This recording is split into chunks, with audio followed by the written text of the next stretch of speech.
I pulled in. I took a moment to look and see who all was there. That's how I know, you know.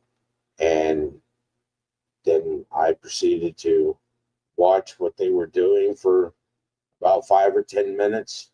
Was watching the sheriffs and everybody go in and out of the house. It kind of surprised me that they didn't have the house on lockdown. Child's missing. You would think that they would have cordoned off the area, not have people walking through the yard, walking everywhere, destroying any type of evidence or covering up any type of smell or anything else. I mean, we got drones and we got dogs, but you also got officers just walking everywhere, willy-nilly, not paying attention. I saw some of them that were going around the windows on the outside. There was some in the back of the house where the backyard, walking around the fenced-in area. Were you able to walk right into the home? Yeah. Nobody questioned you? No. Nobody asked who you were? No. You walked past police officers? Yes. Oh, okay. Wow. So when you walk in, you said you left work at what time? 7:22. So about an hour. So let's just say you arrive at 8:30 or so, correct? Yeah. Who's there that you recognize outside of law enforcement? Katie was there.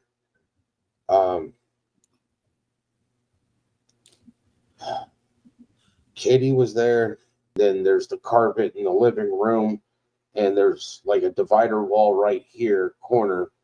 And I walked around, and she was shoving her phone in my face, showing me the picture that is on the Amber Alert. And she was like, "Look, he was having a good day." And it's like, it was a picture taken on Saturday, I find out later. I mean, at that point in time, I was just like, why are you shoving a picture of my son in my face? I know what my son looks like, and the picture doesn't say shit. It was just a photo. No, nothing, no border. No. Just like wanting to shove it in my face and like, he was having a good day. Well, the picture shows that he was smiling. So yeah, he was happy at that moment. I didn't understand the point of it. Was she being questioned by law enforcement at the time, or were they just, because from what I understand about, if law enforcement believes that a child is a runaway, it's specifically an autistic child, a lot of the times they want the mother or father, somebody that's recognizable to the child, their voice out there asking for them. I find it odd that they weren't doing that, because if Sebastian was running away and you would have this mob of people looking for him, it would possibly scare him. And so was she preoccupied with something else, or was she sitting there, or was she talking to law enforcement? There was a lot of detectives already in the house. When you saw Katie, I'm assuming that Chris was there, correct? No. Okay, he hadn't made it there yet. Was Kathy there? I want to say yes, she was. Okay. I mean, anybody else that was family of theirs or extended family? No. Okay. So I know you talked about what Katie did, but was she a typical panicking mother? Was she losing her mind? I mean, what was her state of mind? I didn't notice anything really about her state of mind. At the very beginning, I was trying to figure out what was going on in this house for my son not to be there. So Was she screaming? Was she crying? Anything like that? Do what? Was she screaming or crying or? No. The next thing that I remember about her, because I went into Sebastian's room and to see what was, see what the room looked like. And I remember going into his room. His switch was plugged in on the floor. His bedspread and his bed was not made. And there were some clothes on the floor. And that was about it. So you were able to walk into Sebastian's room? Yeah. I mean, nothing about this showed any type of procedurals being done at all. I mean, it was just pretty much open. People were just walking around. They weren't, there was no scene to be, what's the word I'm looking for? It was chaos in that house. Cops weren't acting like anything. And Katie kept saying that he ran away. And it's like, So Josh, you do a lot of work with Chris McDonough from multiple things, but from the Cold Case Foundation, most famously. So they're not looking at that. You tell me this. This is more of a question. They're not looking at that as necessarily as a crime scene in that situation, but one thing that we do know is that it is a scene. Correct? Yeah. So basically, it sounds like what they showed up to was that they're under the assumption that he's an autistic child who has ran away. Happens a lot, and typically children are found pretty fast. That do run away. Relatively fast, at least. Sometimes week or less, but yeah, it to me it seems like they didn't feel as though there was a crime. But I mean, it is completely odd that a child goes missing and that people are in and out of the house.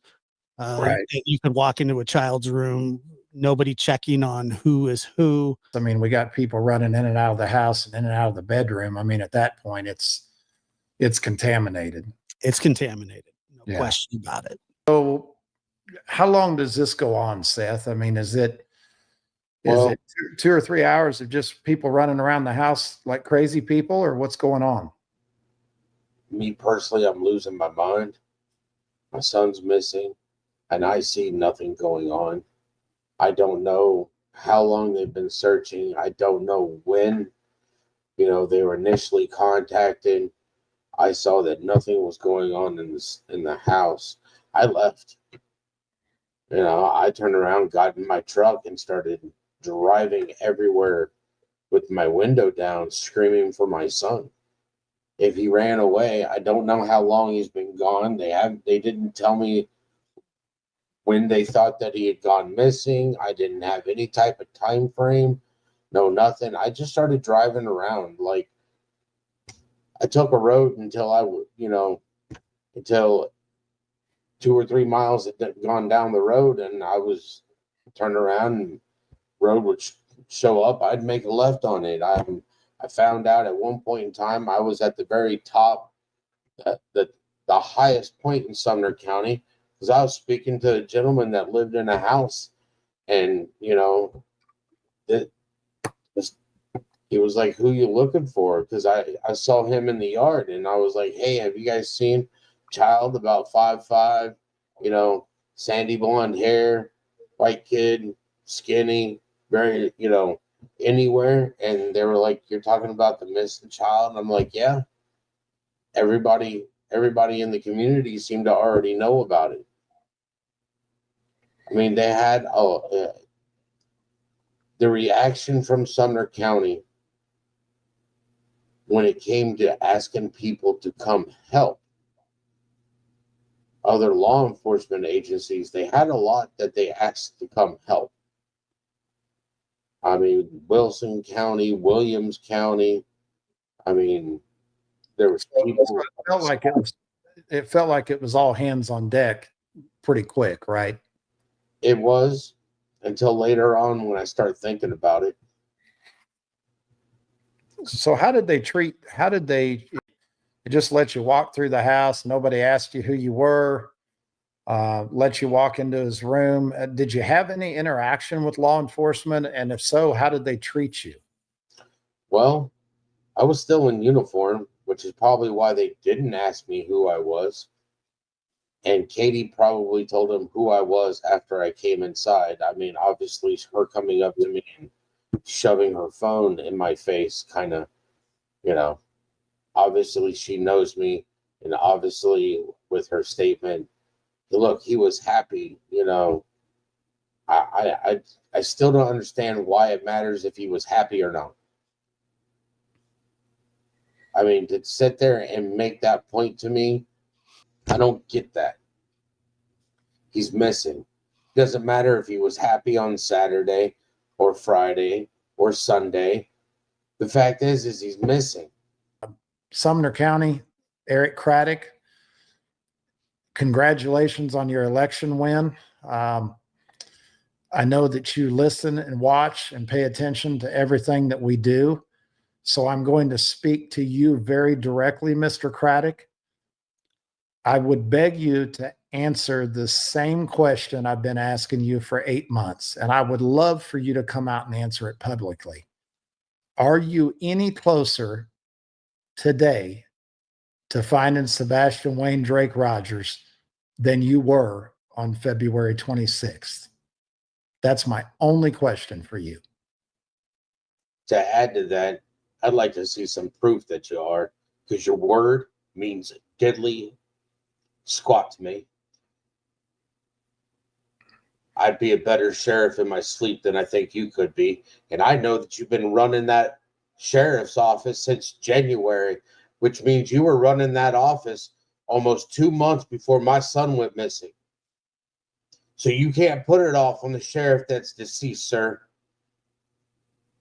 And calling you sir isn't a due of respect. It's just the fact that you are surely a waste of my space and time until you can prove me otherwise. You don't deserve that badge that is on your chest. That badge is supposed, we are supposed to represent the badge. The badge does not represent us. We are supposed to uphold that badge, uphold the Constitution, and uphold the people that have put you in that position and make them proud, not yourself proud. You ain't making me proud of that badge. Elected officials are, you got to remember that sheriffs are politicians first. And they just always are. I don't know much about the sheriff or nor the sheriff's department. I find it disgraceful that after all this time they do not keep in contact with you. I don't know if they keep in contact with Chris and Katie. I do know that in the Bible, the Lord tells us to pray for our enemies, which is probably one of the hardest things to do in the world. But at this point, what choice do we have? And I also pray for Chris and Katie. I really do. I really honestly do. I pray for Sebastian, you, Seth, and Tony. I know that for some reason people think that you rake in the bucks for doing this. I know that you don't. We've had that conversation, and it's a shame that that's where most people's thought process goes. You're Seth's friend. That's what I've seen. that you care for him and that you love him, and that he trusts you. In a world where it's hard to trust anybody, finding somebody that you can trust it just increases the amount of hope that I have. thank you for being there for him. I thank you, Tony. On a positive note, I thank Sebastian's Army for being out there. Everybody on panel is part of Sebastian's Army. I'm part of Sebastian's Army, and I appreciate everybody who is coming together, that is keeping their eyes out looking for Sebastian. You see something, you say something. They're all Sebastian's Army. Sebastian has a lot of people that are looking for him. And I'm not going to stop till the whole world knows my son is missing and what he looks like. And I want the whole world to help me find him. Sebastian's Army will be a world army. If it takes the world to find my son, then I won't stop until the world knows that I'm looking for him. And I want to thank everybody that showed up for this. And I appreciate your support. And I want everybody to be blessed. God bless you guys. It has been 453 days since now 16-year-old Sebastian Rogers vanished from his home in Hendersonville. His disappearance sparked national headlines, but now his father says the case is losing momentum. With National Missing Children's Day coming up on Sunday, he is raising his voice and demanding urgency. News 2's Caitlin Quisenberry is outside the Sumner County Sheriff's Office, where Sebastian's father made an emotional plea today. Caitlin. Sebastian's biological father, Seth Rogers, was deeply frustrated when he spoke with me. He fears the case is going cold. My son's been missing for 15 months, and they don't care.